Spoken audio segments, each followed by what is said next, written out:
今日老闆做4點前都係。这条要等几点做啊？ 3點我早但係都做一個就更換。整整这部几个？做7月外個呢，一個唔會介面。啊嘛，整整河湯。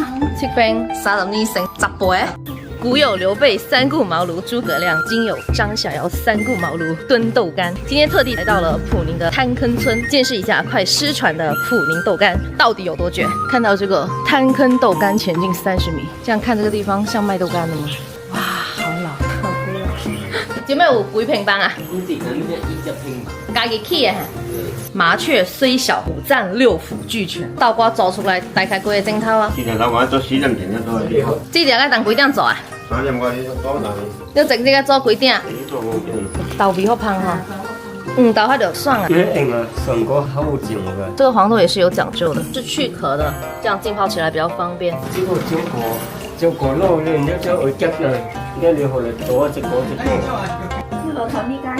可能5個。咁有些茫茫樣的樣吼，慢。整整這部有幾個？呢做7月外個，一個唔會介面。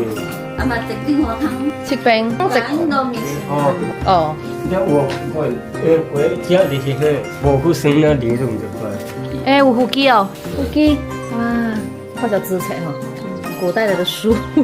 第二隻這個可遇不可求。早打慣，你喺度做一開始佢就會，你即係佢最冇做，咪你咁就做幾個嘢就會，你最令最嚟做了做冇。没有优秀的水师是做不了普宁的豆干。这个水会不会比较甜啊？能不能喝啊？哦，呀，完了。现在我们看到的普宁豆干都是工业化会比较多，像这种纯手工已经是越来越少了，过程太繁琐，耗时间比较长，所以很多年轻人都不想做。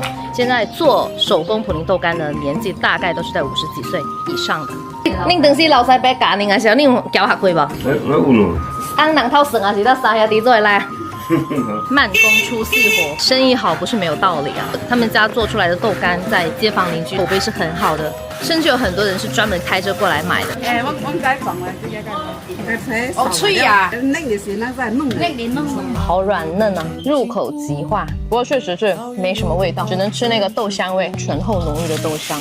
这个嫩到有点像那个小孩的肌肤。我们就近找了一家可以帮我们加工的油炸过之后的豆干，呈现了金黄色。荆棘吃不了热豆腐就是这样，他们的精髓就是表皮炸得很脆，但是里面基本上还是维持了这个膏状。豆干本身是没有什么味道的，味道很淡，只有豆香味，所以它需要调料去需要调料去调它这个味道上来。